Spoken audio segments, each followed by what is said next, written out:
Hello and welcome to the Daily Forex Report for March 30th. We are looking at the US-Japanese yen pair first. This pair closed higher today, is starting to move higher right at a previous resistance level, so look for it to either push strongly through it or potentially bounce back off of it. Look for this pair to potentially go as high as 83.79, possibly as low as 81.96. Look for some resistance around 83.32 and look for some support around 81.95. Now the Euro USD pair, this pair closed higher today, had a pretty wide range, closed just a little bit up, created an inside bar just by 1 pip to the upside, but did create it. We are looking for this pair to potentially go as high as 142.44, possibly as low as 139.80. Look for some resistance around 141.75 and look for some support around 140.15. Now the pound US dollar pair, this pair pulled back up to the upside, closed higher. We are looking for it to potentially go as high as 161.93, possibly as low as 159.03. Look for some resistance around 161.50 and look for some support around 159.25.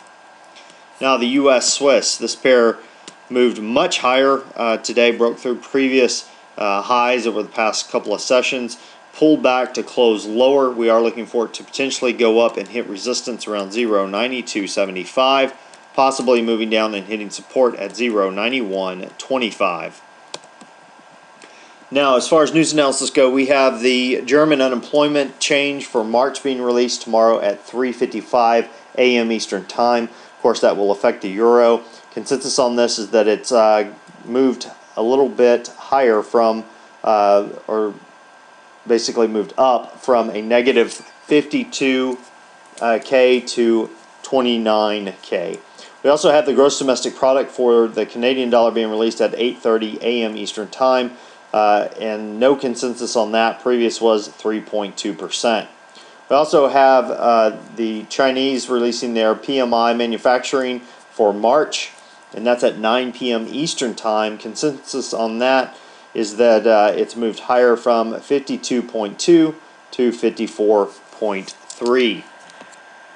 Now, what am I looking for? Well, if you drop down to the 4-hour time frame and go to the pound US dollar pair, this particular pair, let me zoom out just a tad.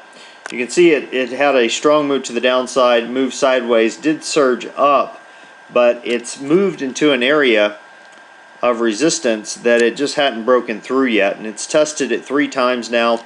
You can see that it's been consolidating up. Draw a trend line here. You can see this very clearly. And basically what I'm looking to do, if it moves to the upside, the next area of what is support could be potential resistance. It's about a 20 pip move.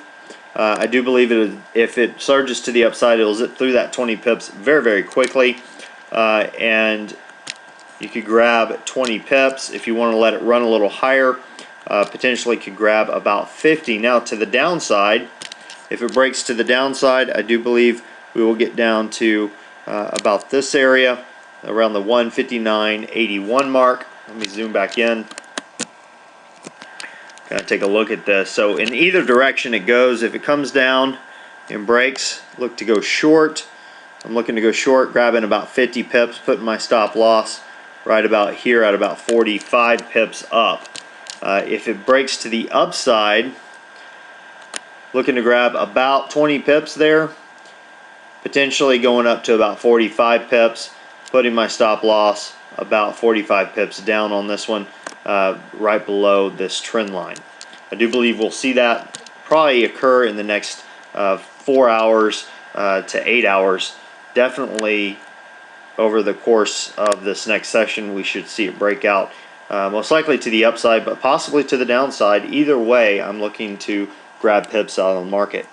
Well, that about wraps us up for today. Until next time, this is Jason Fielder. Good trading.